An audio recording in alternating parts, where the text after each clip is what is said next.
This podcast is given to you by our Loka David Smith, teacher and founder of the Dharma Mind Buddhist group. For more information, please go to dharmamind.net.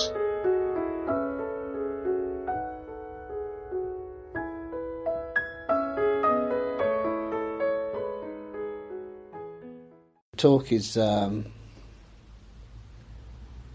importance of silence, and it says on the blurb that it's common to all traditions, all practices in Buddhism.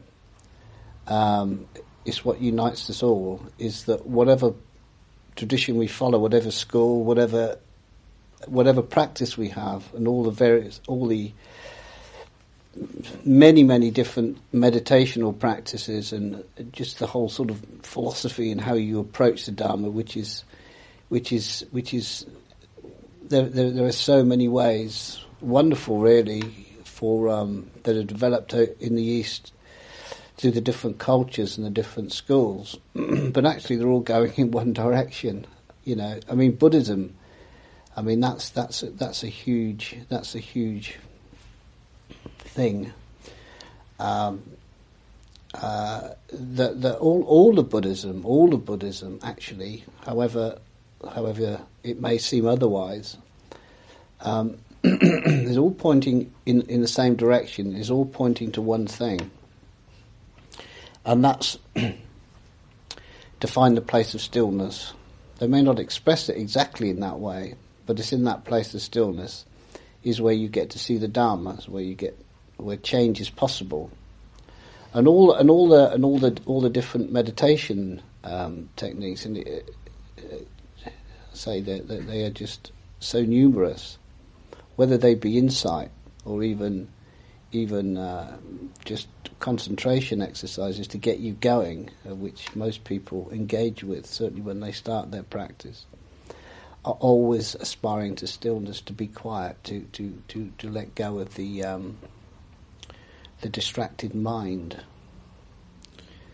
so that when that stills, then you see the Dharma, and you can see your however they want to present it to you, but you get to see the truth. And for us, you get to see your true nature, although not all schools would say that. But actually, this whole business doesn't work. It doesn't work without stillness. This is what we aspire to. As I say, you can go off on all sorts of tangents and probably forget all about that, because you get so many different meditation techniques. But ultimately, they're all leading you to learn to let go of that mind that possesses you. As I touched on this morning, the mind that just never, as we all know, it kicks in as soon as we wake in the morning. And we hope that it shuts down when we go to bed at night, because if it doesn't, then we don't fall asleep. So we lie in bed until the damn thing does give up, and hopefully in that little space that we got, we can drop off to sleep. But other than that time there, this mind is with us all the time, isn't it? It's this thing that's. Of course, we need the mind, and the mind is important. We're human beings. We need it. We need our intelligence. We need to use it. It's a tool that no animals have. This is what sets us apart in many ways. But I'm sure most of us would agree that if you look at your mind, you'd probably be quite honest and say that 90% of it is just rubbish, and is not. It's just endless, going on and on and on. A little bit we need to use, but we can't just put it down when it's done its job. It picks up on other things, and most of that stuff is, well, as we all know, it just ambles on, and it's almost like something is dangling something in front of us, so that we follow. So that we attach, so that we go off on a tangent and create all sorts of worlds, all sorts of images and scenarios with ourselves, or this imaginary world that we create of people and objects, situations, and there's no end to them, is there? It just runs from one to the next. Always, maybe we get stuck with one that we can't shake off for days. We get such attachment around it that we can't. We just play. It's like a loop tape a lot of the time. It just goes around and around and around because it's always got to be active. There's something there that has to distract you, continually distract you. Because if it wasn't there, then you would see the truth of things. It's like a veil. A veil. Veil's not much. It's more like a brick wall that was there, and it's almost like it's his job just to keep you locked in this world that you create for yourself. That continually distracts you, sucks you in, and creates all sorts of stuff and attachments. And you create things, and you chase, and you get attached, and you get caught up with things. It's becoming all the time, always reaching out, always wanting to take hold of something. You know, whether it's something important, which some things are important in life, but so much, it's just insatiable. And as soon as you grab something, you want something else. This is what we do. It's like a greed that's insatiable. But what it does, it serves whatever the object, whatever the scenario is irrelevant actually. What it does, it achieves this thing of always keeping that agitation going, keeping those thoughts going. The thoughts are completely irrelevant. Don't start giving thoughts values. It doesn't matter. As I say, some things are important. You do need to think, but as soon as you put those down, any old rubbish will come into your mind. Anything, and then you start following, you chase, and you get caught. It's all what it is. It's all about creating this notion of a self. It's a self-identity, and as long as that thing is turning over, you will always be creating this thing of a me. These are my thoughts. These thoughts belong to me. I am these thoughts. And you spend your whole life, all your waking life, 100 years, and on your last day, when you're lying on your bed, still chattering away. Like the first day you started thinking when you were a baby, when you lost your babyhood. Still chattering away. What am I going to do? What am I going to have for my dinner? What did I do yesterday? So and so, blah, blah, blah, blah. And here you are, about to expire. It doesn't matter. And this is what we do. And it sucks you into this world. And as we all know, it can be so debilitating. Sometimes you just scream out, "Shut up!" And the more you scream out and the more upset you get with it, the more you just feed it. It won't shut up. The louder you shout, the more it energizes. And you can't get away from it, you know. And the Dharma, you know, and that's what you do in the one. I guess you just accept it and you get on with it and you just live your life with this thing that's going all the time. It's almost like this thing that just keeps following you all the time when you're engaging with life and doing things. It's just all the time it's with you. But what that's serving to do is that it's permanently keeping you away from who you really are. Keeping you away from your liberation, your freedom. Keeping you away from peace. And Buddhism and Dharma, it's the whole package. Whatever tradition you follow, whatever method, countless methods, all having a particular purpose, a beginning, a middle and an end. But when you get to the end, that takes you to the next one. And it's all about refining this thing, this chattering mind, stilling the mind, slowly disempowering it. With all sorts of methods, all sorts of tools, all sorts of go on and on and on and on. And you have to find the ones that suit you, that work for you. that you know, that you feel will help you. But ultimately, they're all coming to the same place, and it's to find that stillness. It's to quieten this madness down, to shut it up, so that it falls. So you learn not to attach. You learn not to chase it. You learn not to follow it. You learn to leave it alone. Because the only way that it keeps going is because you follow it, and you take it to be real, and you buy into things, and you get caught by things, and one thing leads to another, without end.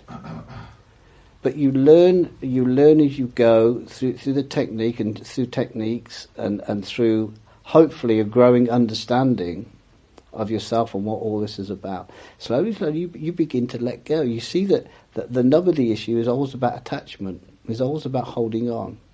Because you know, in meditation, when you still yourself, the mind can come up and it can blabble away. But you're alive enough not to follow it. You know, you can look at it, but you don't follow it. You don't buy into it in any way. You just leave it alone. And when you leave it alone, it fades away. And then it will come back again and offer you something else, like a carrot. Come on, let's go, let's follow this, come on. Never mind all the stillness nonsense. Come along, let's see where we can go with this. And you follow it. And it creates, what it is, it's creating this self thing. Because in that stillness, if you ever touch it, if you ever find yourself not following things, you're in a selfless state. There is no self. It doesn't exist anyway. It's just like a phenomenon that kicks in when you present when you present the material there, this thing. But when you don't follow the material, there is no self, and it's the self that's the nub of the issue. It's the self that the thing that's the motivator. It's always grabbing, because it's always trying to. It's like it's screaming out all the time. I exist, I exist, I exist. That's all it's doing, because it's so insecure, and it ought to be insecure, because there ain't nothing substantial about it at all. But it's always trying to say, I exist, and the way that I exist is when I grab something. See, this is me, this is mine. I want, or I don't want, doesn't matter. And then there is a self thing there, and you think, this is me, this is my ego. But of course it all goes into, then another thing, then you grab, and you spend your whole life running all the time trying to affirm that there is this thing called an ego, a self, an I. But it's the whole world that operates in is totally nebulous. It's just a thought process. There isn't any substantial. You will never find your I. You look inside yourself. All the insight practices in the world. You go looking for this me thing. You will never find it. For the simple reason there is no me. But when we buy into these carrots that come along, I exist, this is me. We buy into it. But the whole thing only exists because of attachment. And when you attach, you create dukkha. And when you don't attach, you go beyond dukkha. There is no dukkha when you don't attach. But this is what we do in all practices. As I say, Buddhism, in all its profundity, and everything that's grown out through all the traditions, and all the avenues it goes down, the visual, the dance, the chanting, the whole amazing edifice that's grown up over hundreds, if not thousands of years, is all pointing in one direction. And that's this self thing, and going beyond the self and finding that place beyond the self which is still, which is silent. That's all.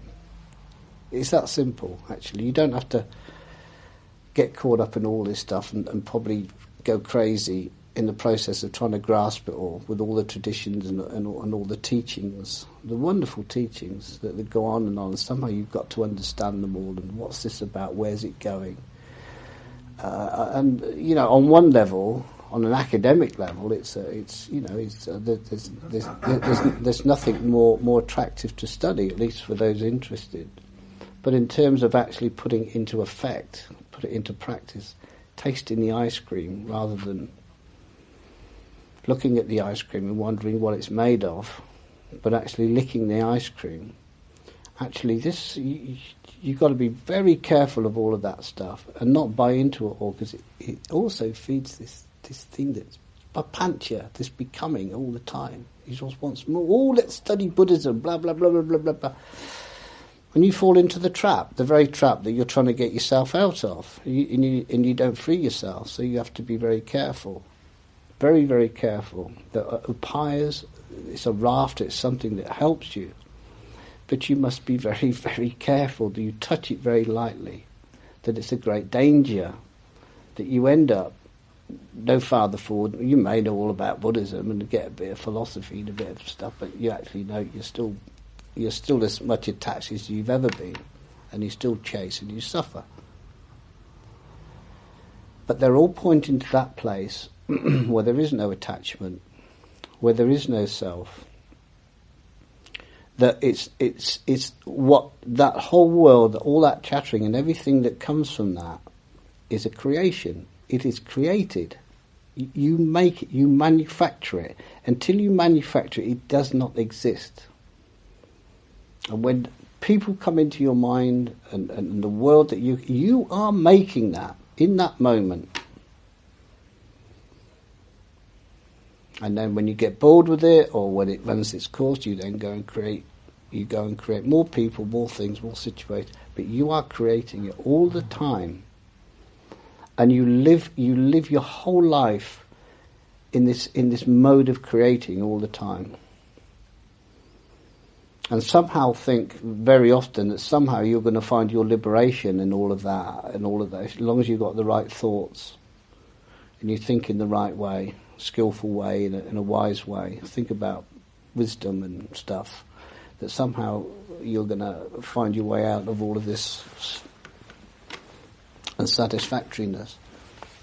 You'll never do it. All you do is just, any more than you can pick yourself up off the ground by pulling on your bootlaces. You can't do it. You've got to find another part of you that's not a part of that madness. And that part of you that's not a part of that madness is this thing, there's a part of you that's not a part of that actually is never touched by any of that. You can lose it in the same way that you lose the sun when the clouds go across the sky and you don't see the sun anymore. That does not mean to say that the sun doesn't exist anymore. It just means that you don't experience it. But the sun is still sitting behind the clouds, untouched by the clouds. Is never touched by the clouds, but sits there permanently. It's the perfect analogy. Well, there is a part of us that's like the sun, and that's what we need to access. We need to get to that place. And we get to that place by learning to be still, mentally still. Silence. Silence of mind. That's what silence means. It doesn't. Silence in the Dharmic sense doesn't mean no cars going up and down the road. You're in the middle of the country. Isn't it nice and silent? That's one sort of silence. But you can be in the middle of the countryside and enjoy that silence where there's no noise going around, but still this old fella's going like this. You've still got to contend with that, even though it may dampen down somewhat because you're not being distracted. It's still going away. So you're not experiencing the Dharmic silence. But it's the Dharmic silence that we have to find, that we have to work our way towards through practice, through the skillfulness of the tools that are given us, through all the traditions that help us, that so we learn to hone, learn to just let go of to see that it's all about attachment, and when you attach, you just create all the time.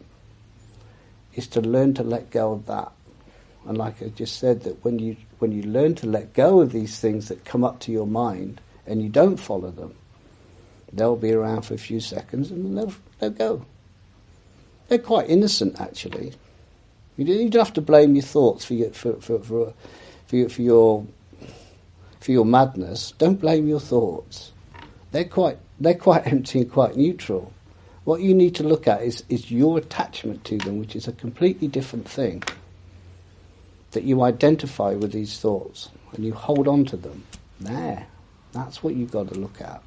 And if you can learn to declutch from that, learn to see it coming, see, hello, here we go again, falling into my habit, following this scenario, this situation. No, not going to go there, not going to do that anymore. And learn to let go of your habits. But your habits are habit is just another word for attachment.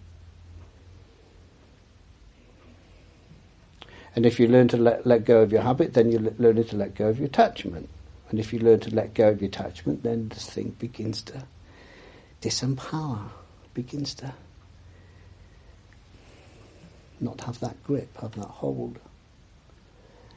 And so, if you stick with this, and you the primary place where you can aspire to find the stillness, to find the primary place is always on the meditation cushion.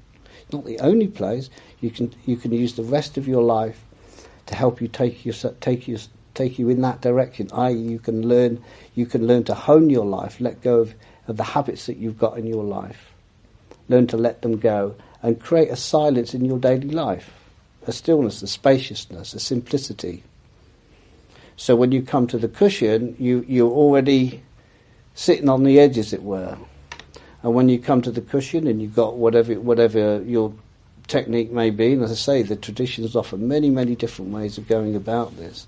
What you're doing is you're letting go. And when you let go, you find that part of you that's not a part of that attachment. And this comes through this what we call awareness. Your awareness, which we've all got, you may think that your awareness is a part of this madness. It isn't, actually. It is actually, ultimately, it's the sun. But we throw the clouds across. And so we think somehow it's all part of that stuff that we make. But actually, it's not. It's sitting quietly behind all of that. And is actually not touched by it. And that's what you have to find. You have to find that place of stillness, which is with you permanently. You don't make it. You don't make you don't make silence of mind. What you do, you learn to let the clouds go. You learn to let all the stuff that you attach. You learn to you focus on it, and you let them go. And when they go, it's like the clouds. They will fade and they will melt away. And when they do, there'll be that which has been sitting there all the time will shine through. And that place there, again, it's got all sorts of names, and you can approach it. But it's that place of silence, and that's what unifies us on. And when you find that place of silence, it's not a dead thing. You think, that's like a void. As people will often say, when people do their meditation practice, very often they can let go of their stuff, and then they find this peace, this quiet, this stillness, and then it's like, well, what's next? And then that's all part of the agitation. That's a step along the way. It isn't.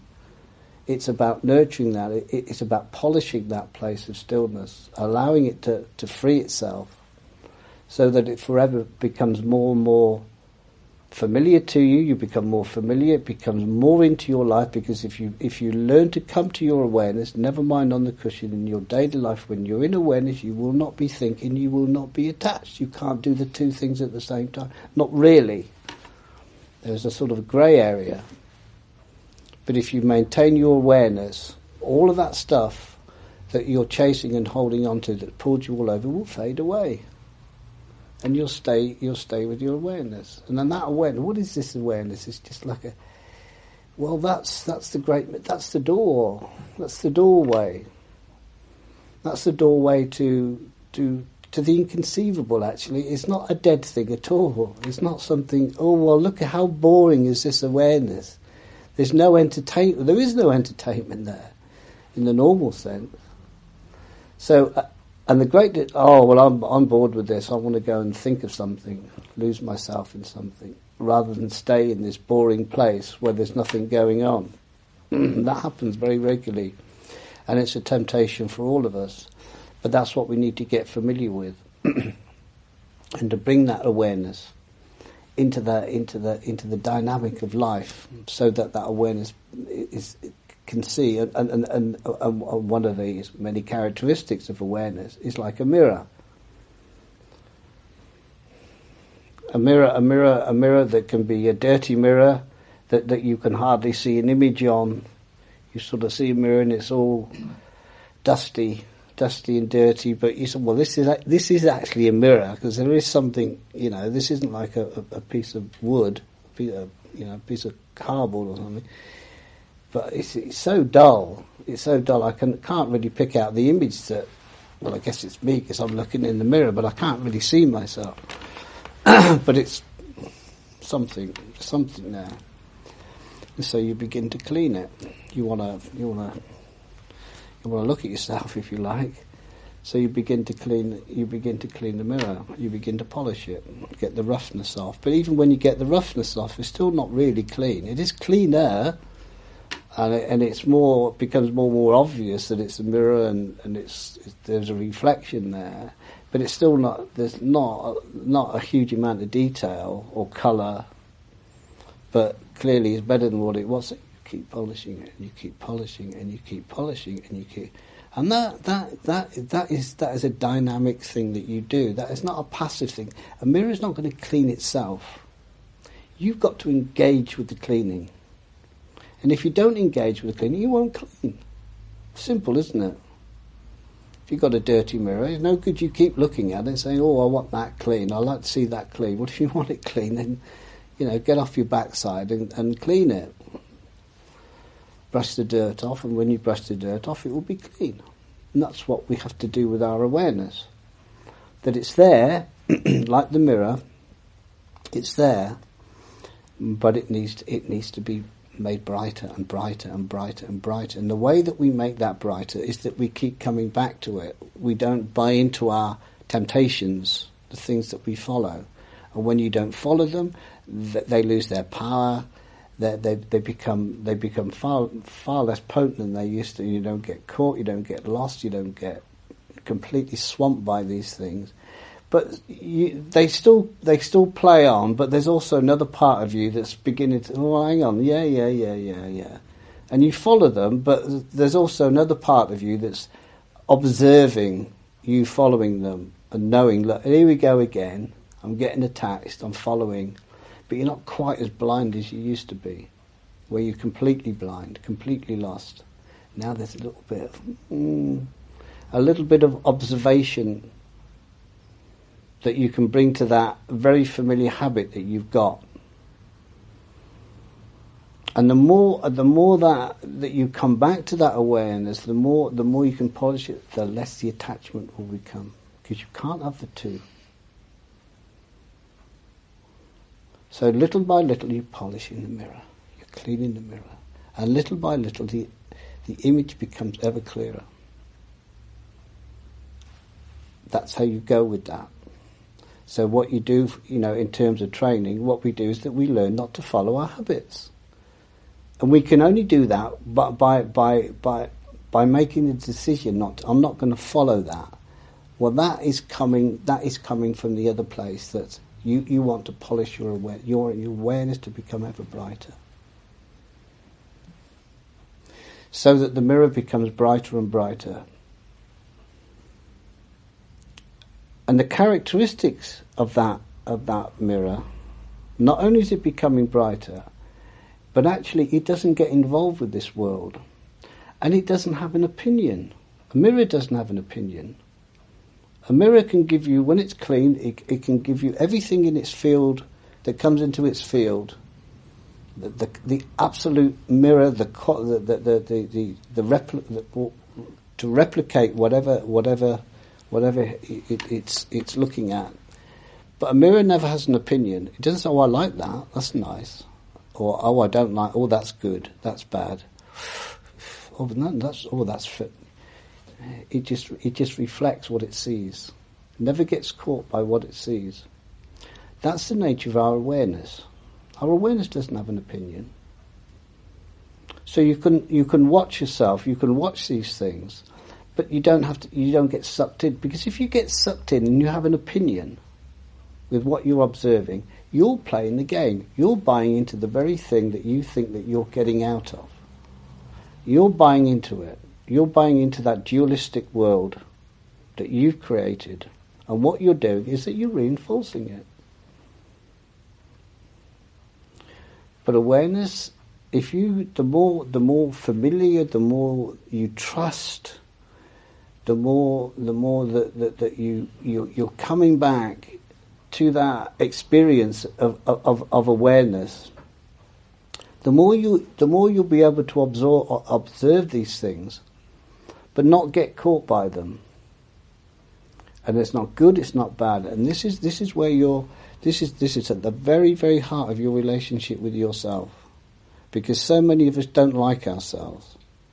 Now that duality there, that conflict, that most of us Westerners are very experienced with, got nothing to do with your awareness, is that you're buying into this dualistic world that you've created, and a part of it's the way that it deceives you is that it cuts everything up, and there's good and bad, right and wrong, and there's me, there's self, there's other, there's all this duality going on, and you have the duality towards yourself, and the dialogue you have with yourself. I don't like myself, I like myself, and then you cut yourself in half, and one half is fighting the other half, and the other half is trying to defend itself. All of this stuff that's going on. Well, that's all in your dualistic world that you've created. Nobody's created. You are the creator, and you continually feed it by buying into it.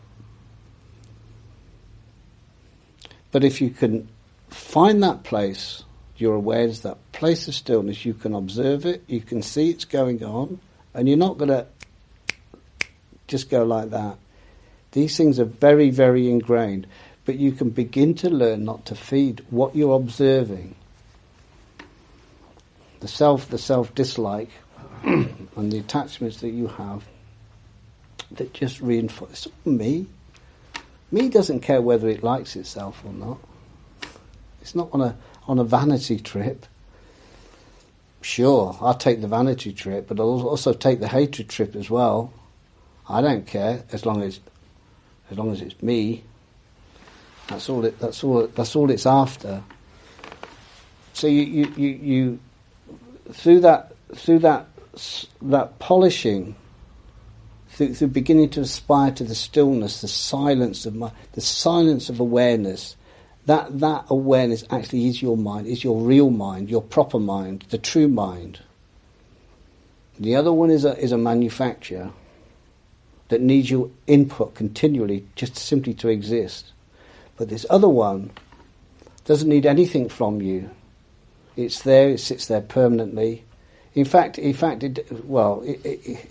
it comes to it, it doesn't even die, actually. When you die, and this thing dies, and all the fear that it's created around the me, I don't want to die, I'm going to die, and da-di-da-di-da, and then all the fear that gets, there's a part of you that's fearless, that doesn't die, because it was never born in the first place. And yet when you first encounter it, it's like, what's this? This is so boring. There's nothing here. Well, how boring is this? Is this stillness? Is this silence? I want to be entertained. I want to chase things. I want things. I want to get into, experience. And never mind. That other part of you sits there. It's awareness. We learn to nurture awareness on our cushion. We learn to begin the beginnings of letting go of our thoughts. So we begin to find that still part, that part that observes that awareness there, and we stay with that. Now that is not just a place of stillness and peace, but it's also a treasure chest. A treasure chest. You think that that's boring? This stuff is boring because you know where it goes. You know before you've even started where it's all going to end up, but you still chase the damn stuff, and you know where you're going to come back to. You know what you're going to create for yourself, and you can take a deep breath, and you're going to be off again. And it just goes around and round and round and round and round like this. And you feed it, and it gives you the energy, and it just doesn't stop. It just goes around and around. But this other part of you just sitting there, and it's looking. It sees. Doesn't get involved, doesn't have an opinion. All your opinions are in your world, self-world that you've created. This other one just... This is the jewel. This is what is at the heart of all Dharma practice. Well, if it's not there, then I don't know what it is. All these practices will be leading you to that place of stillness. All the practices encourage you train yourself to let go of your attachments. That's all they are. Whatever the attachments may be, 10,000 things that you attach to. They're all there to encourage you to let go, to let go, to let go. Not to buy into, to let go. And when you let go, you'll find that part of you that's not a part of all of that. And that part there is silent. It's still and it's silent and it sits there. And on the face of it, like I say, you can say, well, how boring is this? I can't be bothered with this. But you need to trust it. You need to stay with it. You need to keep the polishing. You need to keep the letting go, which is the polishing. Letting go means polishing, so that it becomes ever brighter, begins to shine through. And then you begin to get little tasters of actually what is the true nature of this dead thing, this boring thing. You begin to get a little taste, and one of the things that characterise it is that it knows. It's the knower. It knows everything, but you mask it off. You rather chase all this other stuff and this self thing that I know this and I know that, and you chase all that. But there's a part of you that truly knows. I mean, you think that you think yourself, you think that you know. There's no competition, and that's sitting there waiting for you to let go, to keep polishing and polishing. And the more you polish, the more it begins to shine. The more that it sees, and that seeing is a knowing. It's not just a blank seeing, a dead seeing. But it's a seeing with knowing. It begins to clock it. Begins to know what's going on. It begins to see why you suffer. This is why I suffer. It's not because I haven't found the thing in the world that's going to do it for me, that's going to give me all the happiness and fulfillment, and I'm just going to keep running and chasing until I get it. Then I'm going to be happy. Then I'm going to be fulfilled. That's the delusion that keeps us running, that we keep looking for this happiness, this contentment, run for it. This other part of us looks at, oh yeah, well actually you're up the garden path with this, mate, because it ain't going to work. It's never going to work. The way to your fulfillment is to let the whole thing go. And when you let it go, you'll be free. You'll be happy. Happy, if you want to use that word. Contentment, content. That the world, that you'll be at one with the world, that you'll be comfortable in the world, and everything that it throws at you, all the challenges that we get, everything that comes at you on a daily basis, just passes through you. You know it. You know the truth of it. Nothing can touch you, actually. Nothing can bring you down. You participate, you engage with life, with the world. This isn't about rejecting anything. But you're not caught by it, because the knower's there. The knower's what's going on. It sees. Play the game. Enjoy it. It's there to be enjoyed. But you're not going to enjoy it if you get caught by it and it gives you dukkha. And why do you get dukkha? It's because you're grabbing at it. Don't grab. Enjoy, but don't grab. Let it go. Enjoy. Now that part of you that thought was some sort of a dead, boring thing, that's beginning to show its worth, what it is. That it can engage, it can see, it can know, and can see why you suffer. That's why you come here in the first. Why you come through that door. You may come with. You come here because something's not right, something's unsatisfactory in your life, whatever. What you experience is dukkha. I mean, everyone's got their own story, but at the end of the day, you're here because you want to you want to go beyond dukkha. You want to sort something out. And you come here, but if you nurture, you find that part of you that's sitting there permanently, it will see why you suffer. There's why you suffer. This is not rocket science, mate. You suffer because you hold on to things. You attach. Don't hold on. Live life, do what you do, but don't attach. And if you don't attach, you will live life as it should be lived, which is a celebration of this wonder, this thing that will never be. You will never understand it, and yet you can be a part of something quite amazing, quite wonderful. This wonderful playground, and play like a child, actually, but a child that's got wisdom. Children don't have wisdom.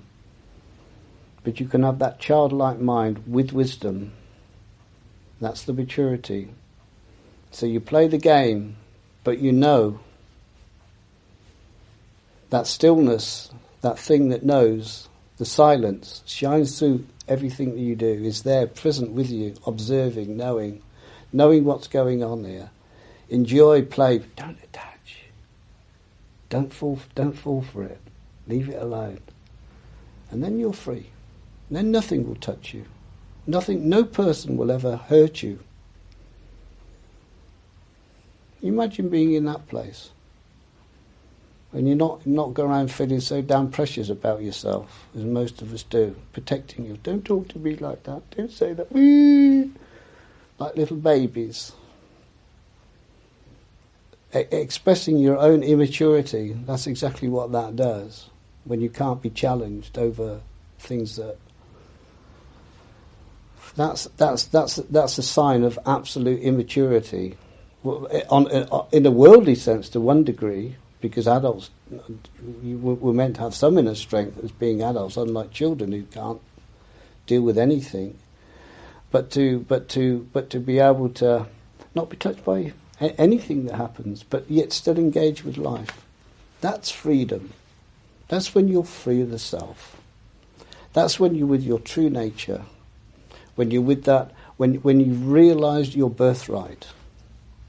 It's yours to reach out and get. This doesn't belong to anybody. This doesn't belong to a selective few. It's there waiting for each and every single one of us. Without exception. But it's for you to put the work in, as it were. Don't sit there and wait for it to happen.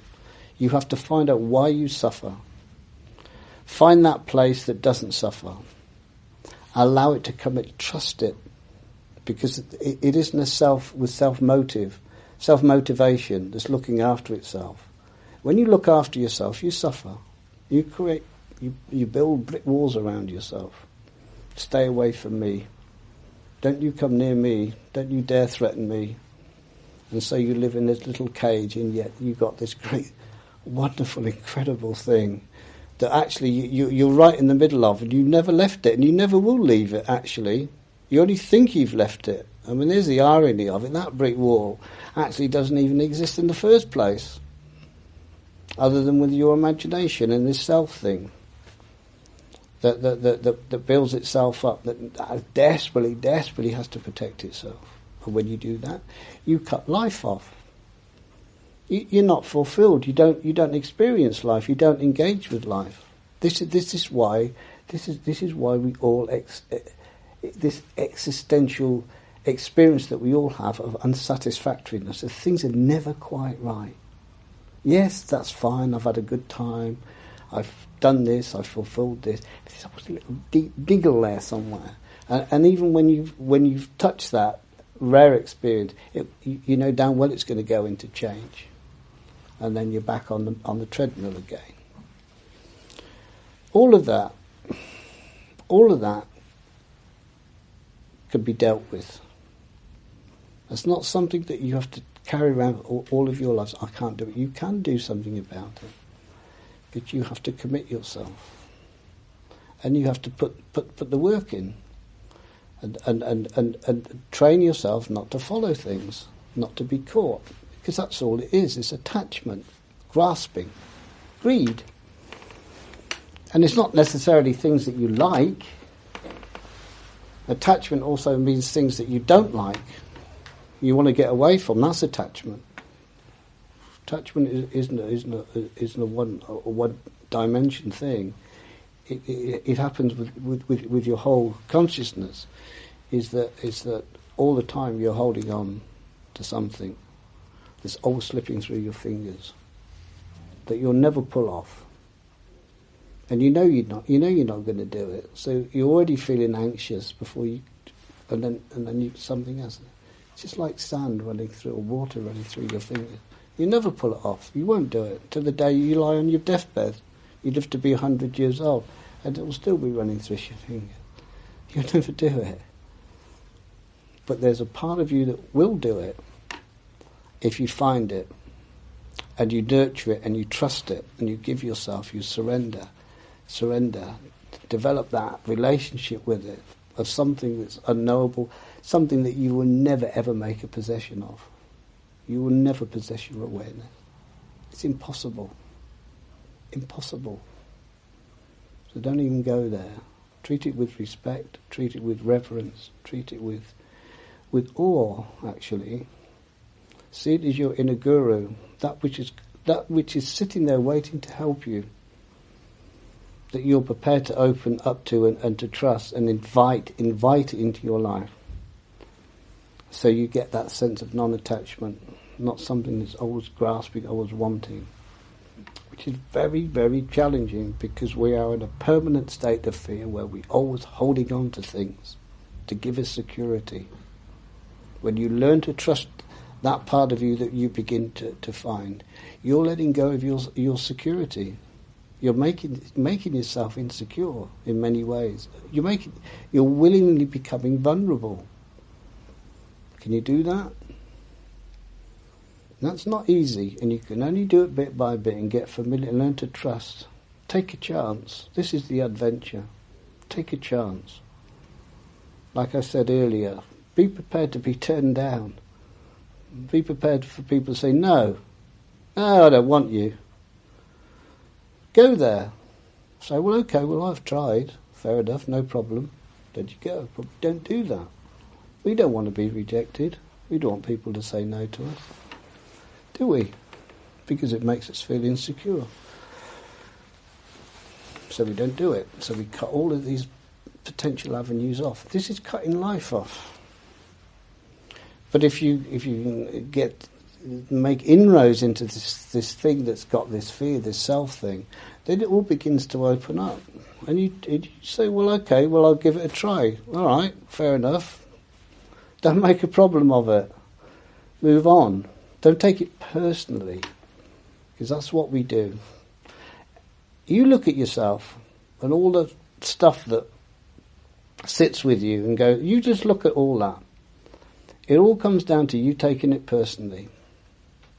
Just imagine if you didn't have that thing that does take it personally. It's me. It's me that's under threat. It's me that's been disappointed. It's me. Just imagine if you didn't have that me thing. That's called freedom. And it's something that is your birthright. You know, and this is not the preserve for certain people. That's rubbish. All humans have got it, male and female. Never mind your culture, your class, where you're born. Rubbish. It's the human makeup, and you're born with that potential. And it's like, here you are. Do you want to fulfill it? Do you want it or not? And most of us don't want it because we're too damn frightened. Too damn frightened to let go of what we've got. So we live in this, and then we die. In fear, invariably in fear. But it's there, you know, and all of us, you know, we all come here. We've all got a touch of awareness. You wouldn't be here without it. You've all got that self-awareness where you question, where you look, where you observe. There. That's what you need. There. Don't go following the 10,000 things. There. Stay there.